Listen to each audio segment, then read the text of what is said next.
Assalamualaikum warahmatullahi wabarakatuh. Baik, kita semua pasti tahu ya tanda baca itu apa. Nah, tanda baca itu adalah simbol-simbol yang digunakan agar kita memahami suatu kata atau kalimat dalam bentuk ucapan maupun tulisan atau teks. Nah, hari ini perkenankan saya Betty Yulani untuk mempresentasikan makalah tentang tanda baca, fungsi dan kegunaannya. Yang pertama-tama kita akan bahas yaitu macam-macam tanda baca terlebih dahulu. Macam-macam tanda baca di sini kita melihat ada 15 macam tanda baca.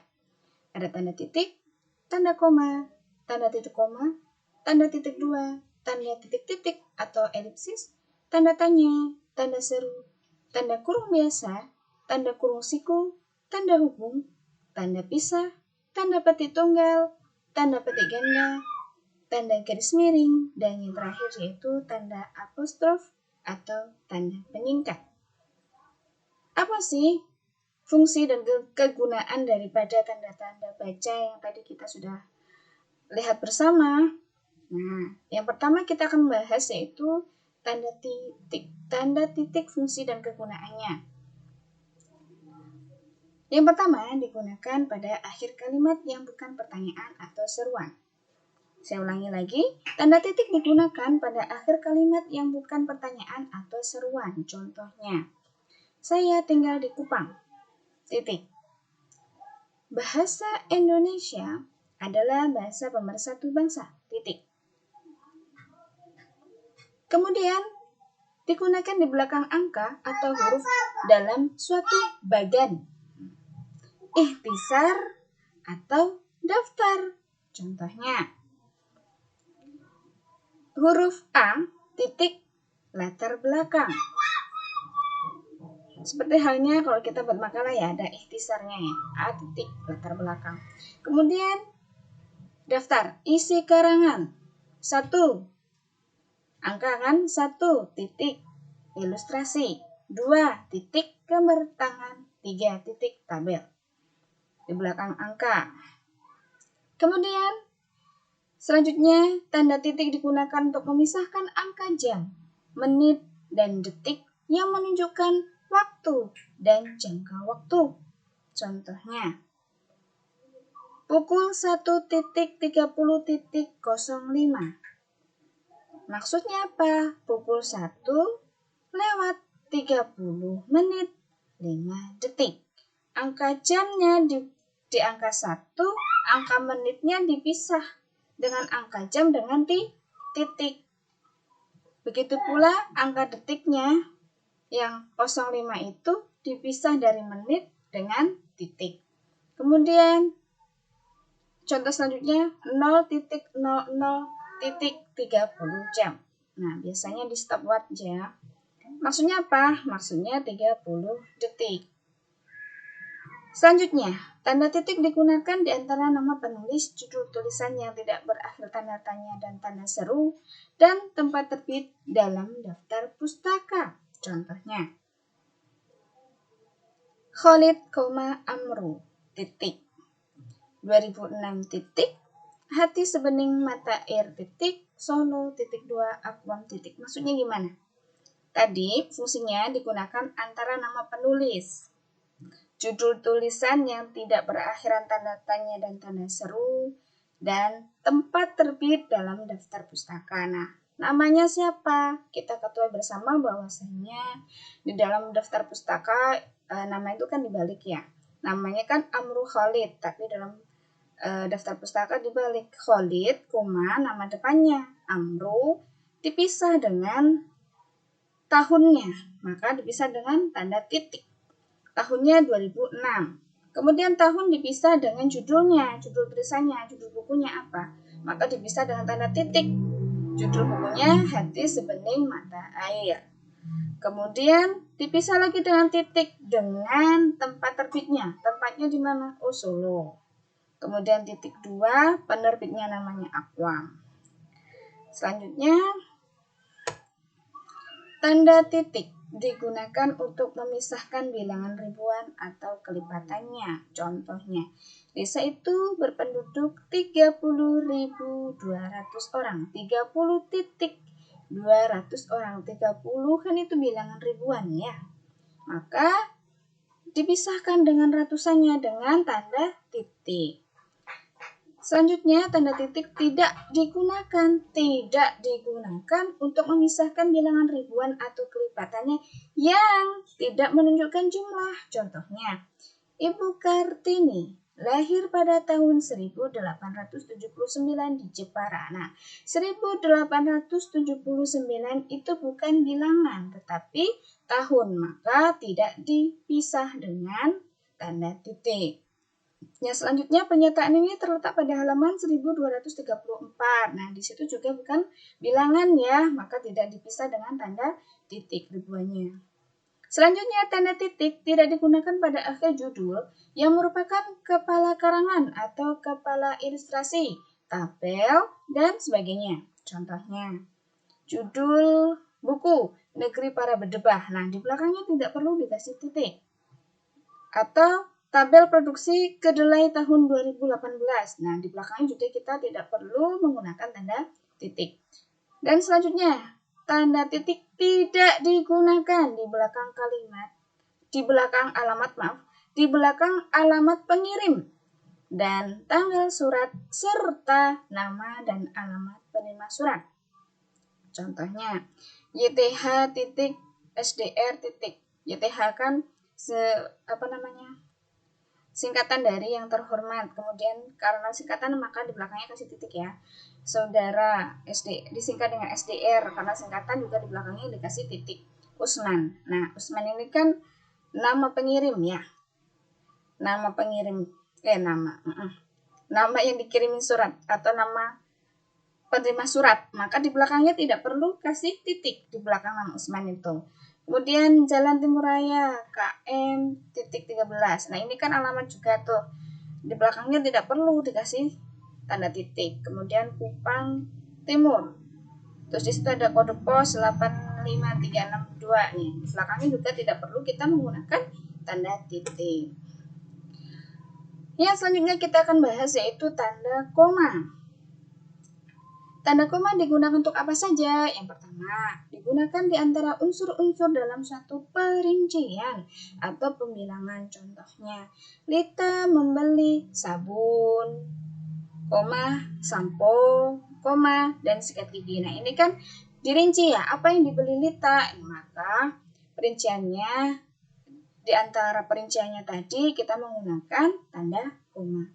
Yang selanjutnya, tanda koma digunakan untuk memisahkan kalimat setara yang satu dari kalimat setara berikutnya yang didahului oleh kata seperti, tetapi, atau melainkan. Contohnya, saya ingin datang. Kemudian dipisah dengan tanda koma, diikuti kata tetapi hari ini hujan. Ada alasannya. Sebenarnya mau datang, tetapi nah, ada kata tetapi. Karena ada kata tetapi, maka kalimat sebelumnya dipisah dengan tanda koma. Kemudian tanda koma digunakan untuk memisahkan anak kalimat dari induk kalimat apabila anak kalimat itu mendahului induk kalimatnya. Contohnya gimana? Contohnya kalimat karena begadang dipisah dengan tanda koma. Ia bangun kesiangan. Induk kalimatnya di mana? Induk kalimatnya di belakang. Ia bangun kesiangan. Nah, karena induk kalimatnya di belakang, maka dipisahlah anak kalimat dengan induk kalimat dengan tanda koma. Selanjutnya, tidak digunakan untuk memisahkan anak kalimat dari induk kalimat apabila anak kalimat itu mengiringi induk kalimatnya. Maksudnya gimana? Apabila induk kalimatnya sudah di depan, maka tidak perlu dipisah lagi dengan tanda koma. Seperti kalimat yang tadi ya, yang kita contohkan di awal. Kalau di awal tadi kan induk kalimatnya di belakang tuh. Nah, sekarang kita pindah induk kalimatnya di depan. Ia bangun kesiangan. Alasannya kan karena begadang. Nah, anak kalimat, alasannya tadi kan anak kalimatnya sudah di belakang tuh, maka tidak perlu pakai tanda koma lagi. Ia bangun kesiangan karena begadang. Nah, selanjutnya, tanda koma digunakan di belakang kata atau ungkapan penghubung atau ungkapan penghubung antar kalimat yang terdapat pada awal kalimat. Kata penghubungnya antara lain oleh karena itu, jadi, lagi pula, meskipun begitu, akan tetapi. Contohnya bagaimana? Contohnya, bahasa tulis dapat disampaikan sampai waktu yang tidak terbatas. Titik. Kemudian dihubungkan dengan kata oleh karena itu. Oleh karena itu, nah di depan oleh karena itu kita gunakan tanda koma.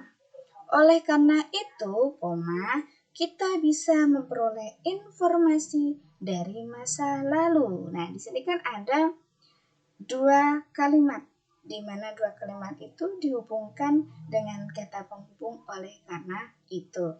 Maka di depan kata penghubung oleh karena itu kita gunakan tanda koma.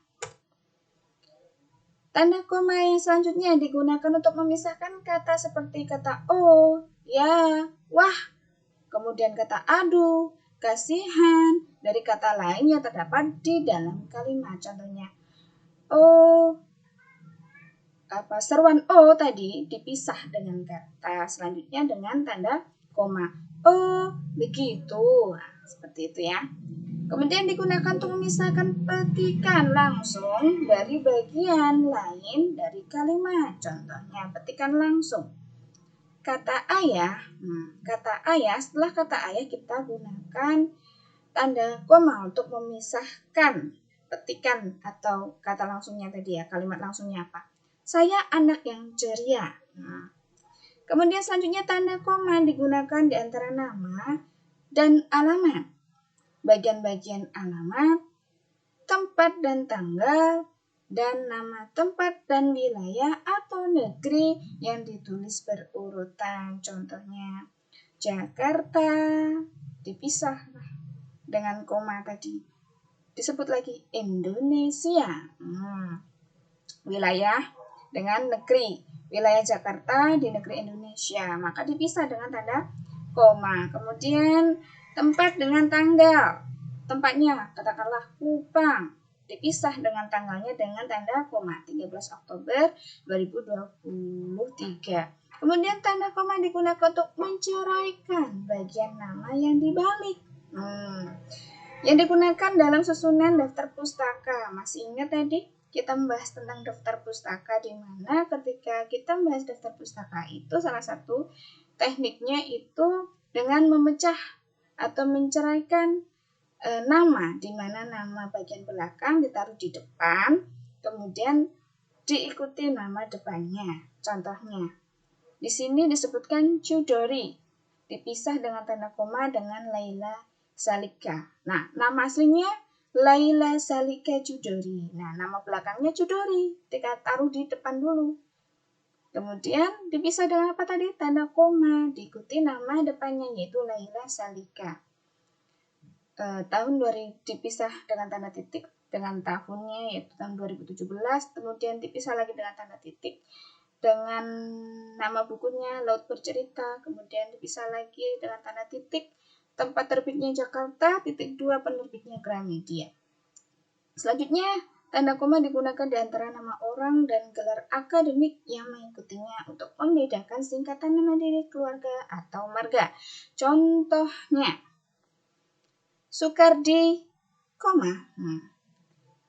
tanda koma di sini memisahkan antara nama dengan gelarnya. Gelarnya apa? Gelarnya S.E.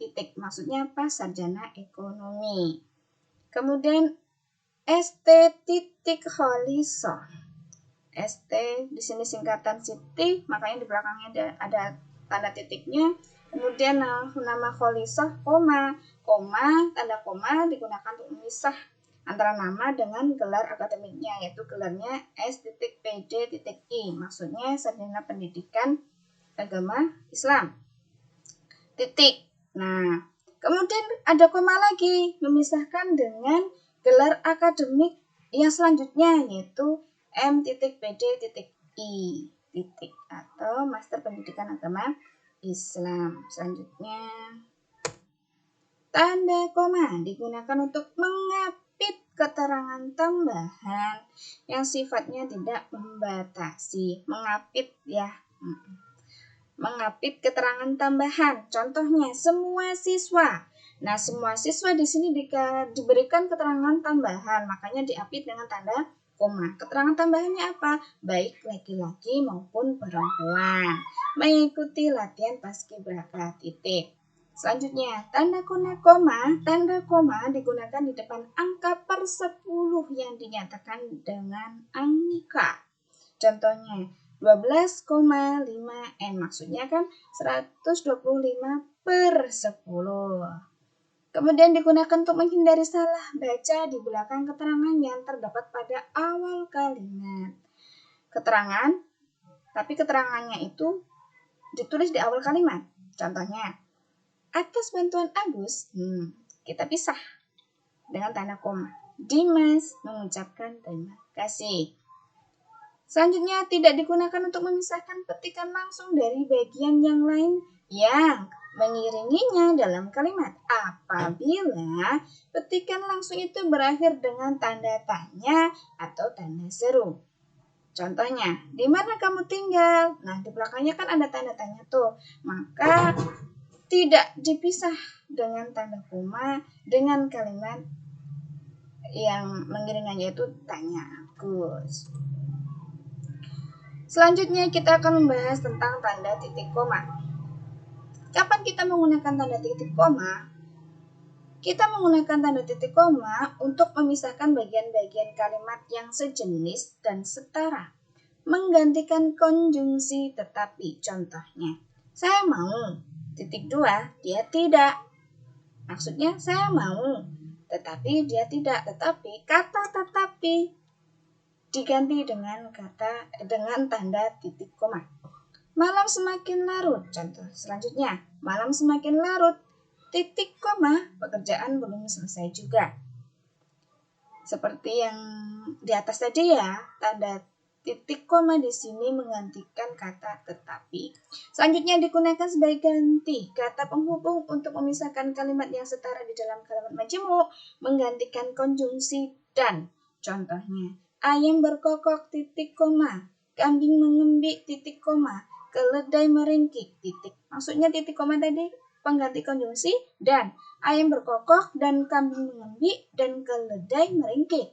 Sama seperti yang di atas, ayah menata buku, titik koma, ibu membuat makalah, titik koma, adik menonton TV itu, titik komanya menggantikan konjungsi dan. Tanda titik 2. Kapan kita menggunakan tanda titik 2? Yaitu digunakan sesudah kata atau ungkapan yang memerlukan pemberian. Contohnya, pemberian itu seperti ada uraiannya.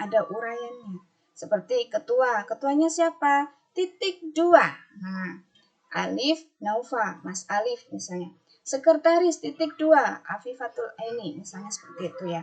Contoh yang lainnya seperti jam titik 2, pukul bla bla bla bla bla bla.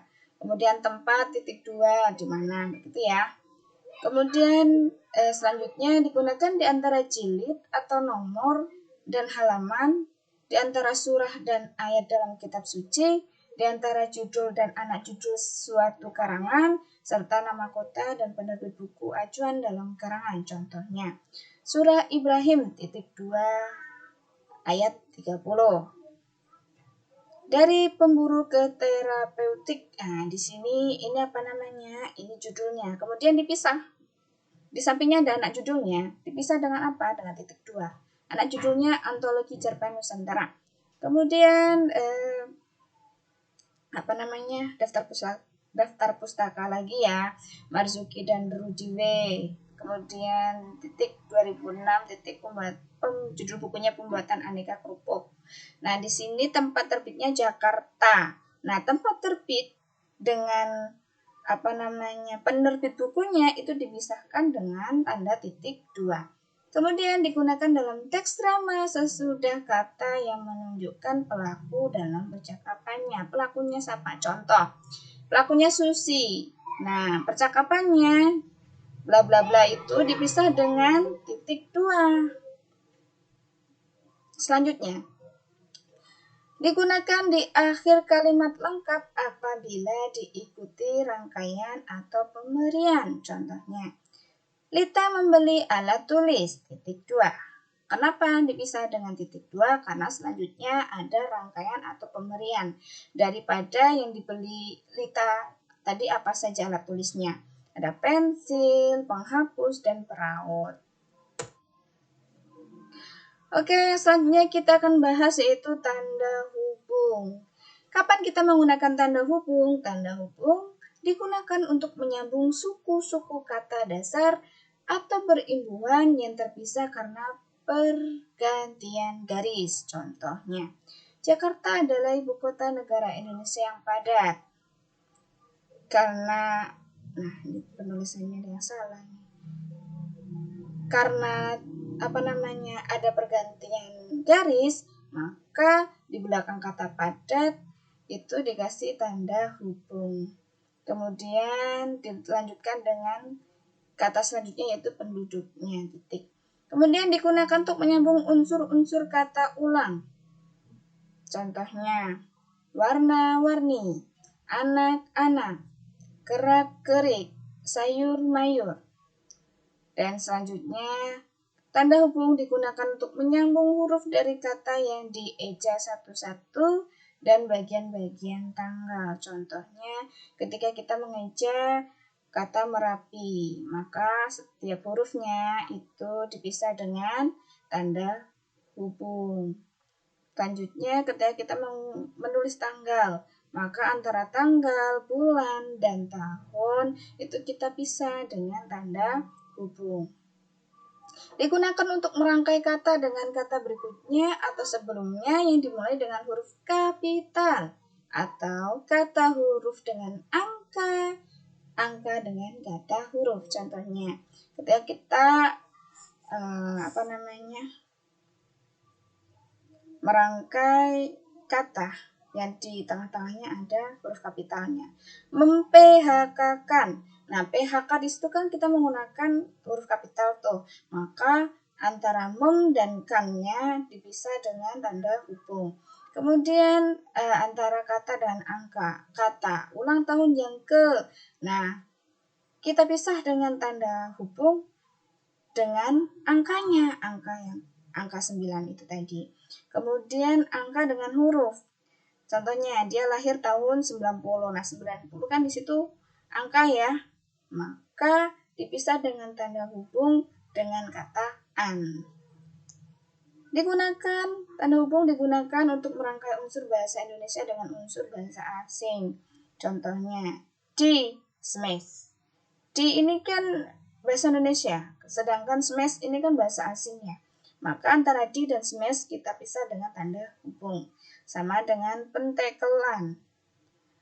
Pen dan an itu kan bahasa Indonesia, sedangkan tekel bahasa asing. Maka antara pen dan an dan tekel tadi kita pisahkan dengan tanda hubung. Selanjutnya tanda pisah.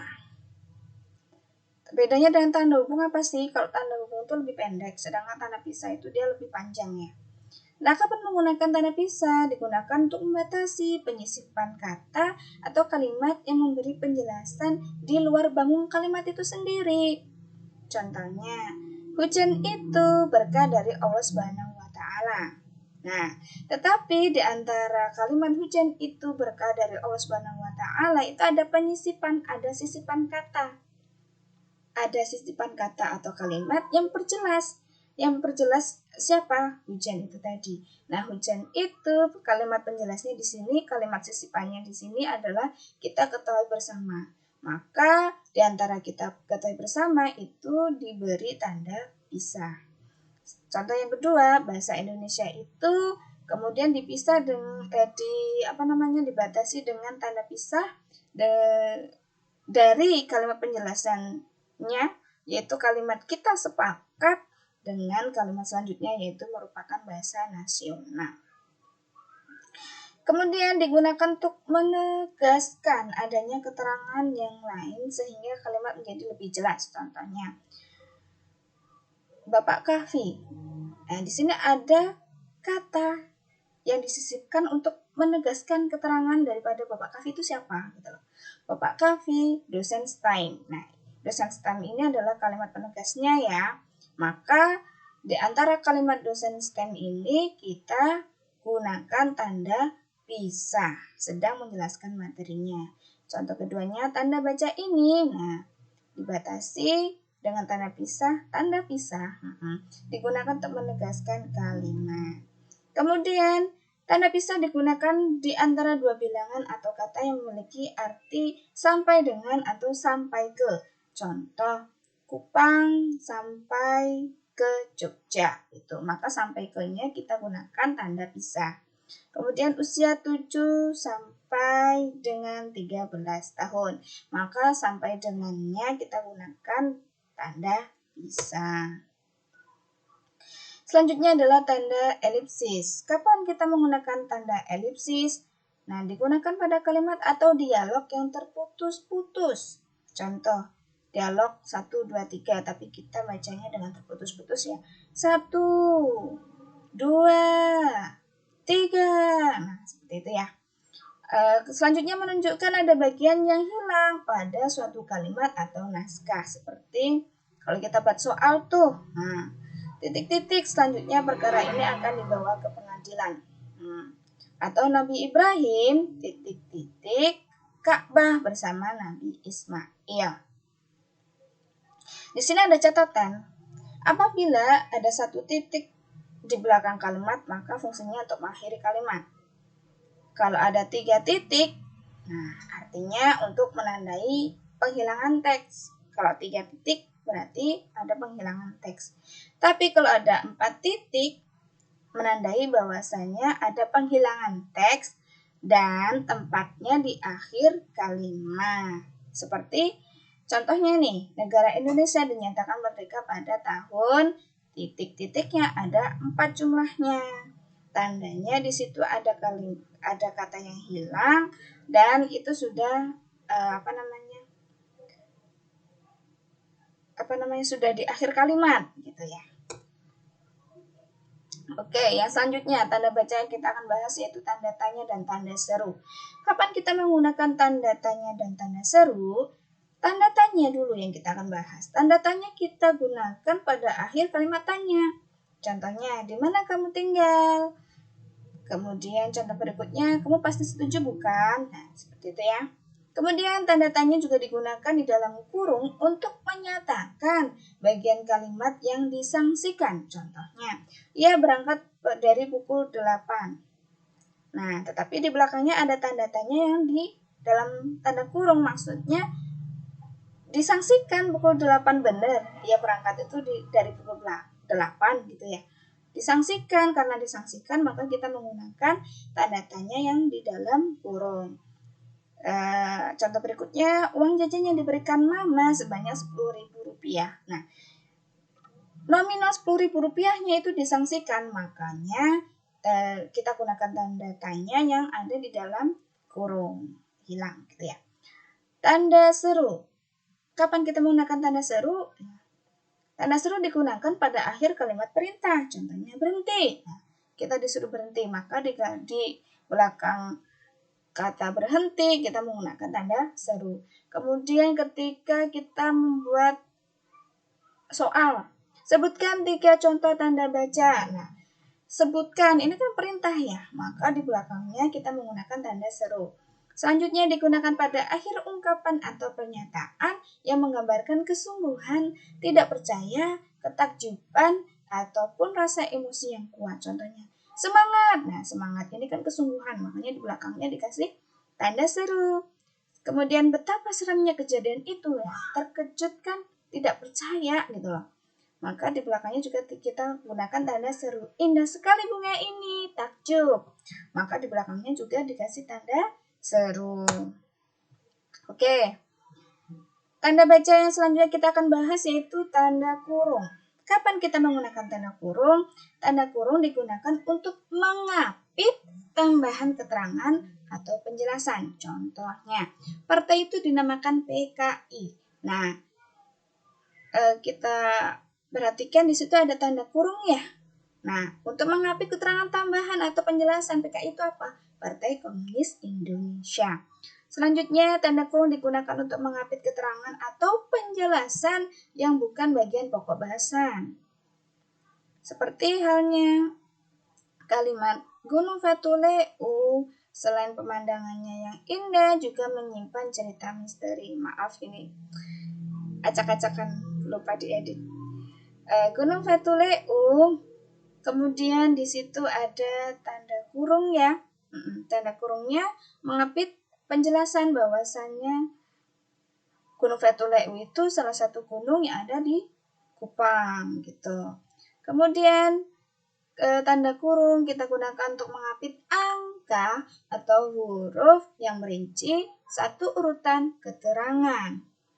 Contohnya, faktor produksi menyangkut masalah A, alam. Nah, maka huruf A ini diapit dengan tanda kurung. Huruf B, tenaga, itu B-nya juga diapit. Kemudian huruf C juga diapit. Kemudian digunakan untuk mengapit kata yang kehadirannya di dalam teks dapat dihilangkan. Contoh, Pantai Warna berada di desa Wisapa. Nah, yang di dalam kurung itu kan desa. Kata desa itu bisa dihilangkan. Dan tetap kita bisa memahami makna daripada kalimat itu. Contohnya gini, Pantai Warna berada di Wisapa gitu. Tanda kurung siku. Ya, selanjutnya kita akan bahas. Kapan kita menggunakan tanda kurung siku? Nah, tanda kurung siku kita gunakan untuk mengapit huruf, kata, atau kelompok kata sebagai koreksi atau tambahan atas kesalahan atau kekurangan terdapat pada naskah asli. Contohnya, kami pergi menggunakan sepeda dayung. Perhatikan, di situ ada menggunakan. Kata menggunakan diapit dengan tanda kurung siku. Karena pada dasarnya kata menggunakan itu adalah tambahan. Tadinya tidak ada menjadi ada. Karena ditambahkan maka kita gunakan tanda kurung siku. Sepeda dayung, di situ huruf G-nya kita apit dengan tanda kurung siku. Kenapa? Karena tipe tadinya dayun, kurang huruf kan, makanya ditambahkan dengan huruf G. Maka huruf G-nya diapit dengan tanda kurung siku. Kemudian digunakan untuk mengapit keterangan dalam kalimat penjelas yang sudah bertanda kurung. Dan kata lain, jika kita ingin menggunakan tanda kurung di antara tanda kurung, maka kita gunakan tanda kurung siku. Apabila ada tanda kurung di dalam tanda kurung, maka solusinya kita menggunakan tanda kurung siku. Contohnya, mengenai hal ini, kemudian ada kalimat penjelasnya di dalam kurung, itu kesimpulan penelitian dibicarakan pada bab 3. Nah, bab 3 dijelaskan lagi. Lihat di halaman 15-18. Maka keterangannya ada di dalam kurung tadi, dikurung dengan tanda kurung siku. Telah dijabarkan oleh penulis. Oke, selanjutnya kita akan membahas tanda petik dan tanda petik tunggal. Kapan kita menggunakan tanda petik? Nah, tanda petik digunakan untuk mengapit petikan langsung dari pembicara dan naskah. Pembicara dan naskahnya. Contohnya, peraturan kelas yang pertama berbunyi. Kemudian kita gunakan tanda petik. Nah, tanda petiknya ini mengapit naskahnya. Naskah peraturannya apa? Para siswa masuk kelas dalam keadaan rapi sebelum pukul 7.15. Kemudian tanda petik. Aku masih ngantuk. Nah, itu kan naskahnya. Nah, naskah aku masih ngantuk tadi itu diapit dengan tanda petik untuk memisahkan pembicaranya. Pembicaranya siapa? Oh, kata Septi. Septi yang berbicara di sini. Kemudian digunakan untuk mengapit judul syair, karangan, atau bab buku yang dipakai dalam kalimat. Contohnya, puisi aku. Nah, aku ini kan diapit dengan tanda petik. Kenapa? Karena aku di sini adalah judul syair, menggambarkan perasaan penulisnya. Selanjutnya, tanda petik digunakan untuk mengapit istilah ilmiah yang kurang dikenal atau memiliki arti khusus. Contohnya, kata sonde. Nah, sonde ini kan istilah yang kurang dikenal. Nah, sonde ini juga memiliki arti khusus. Merupakan kata serapan dari bahasa Belanda yang artinya tidak. Tanda petik tunggal. Kapan kita menggunakan tanda petik tunggal? Kata petik tunggal, tanda petik tunggal digunakan untuk mengapit petikan yang tersusun di dalam petikan yang lain. Petikan di dalam petikan. Solusinya dengan tanda petik tunggal. Contohnya, tanya Usman. Nah, Usman ini kan pembicaranya. Dipisah dengan naskahnya. Naskahnya, lu dengar bunyi tok tok. Nah, di dalam naskah itu ada istilah lagi. Tok tok. Nah, tok toknya itu di petik tunggal karena dia di dalam petikan. Lu dengar bunyi tok tok kok tadi. Nah, seperti itu ya. Atau naskah pembicara, saat ku lipat tumpukan pakaianku yang sudah menggunung, terdengar teriakan anakku. Aduh. Nah, di situ kan ada kata lagi ya. Naskah lagi ya di dalam naskah. Maka karena petik di dalam petik, maka kita menggunakan tanda petik tunggal. Kata aduhnya diapit dengan tanda petik tunggal. Seperti halnya tadi kata tok tok itu menggunakan kata petik tunggal.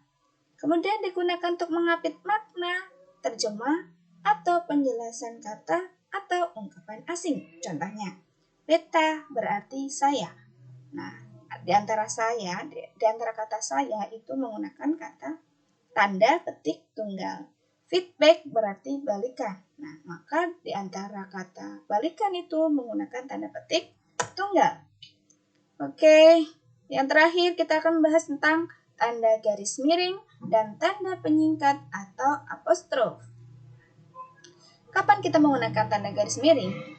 Kita menggunakan tanda garis miring dalam nomor surat dan nomor pada alamat dan penanda masa suatu tahun yang terbagi dalam 2 tahun. Contohnya, nomor surat nih, nomor titik 03, kita gunakan garis miring. Kemudian PK, penanda. Kemudian garis miring lagi tahun 2023. Kemudian tahun pelajaran 2023 sampai 2024.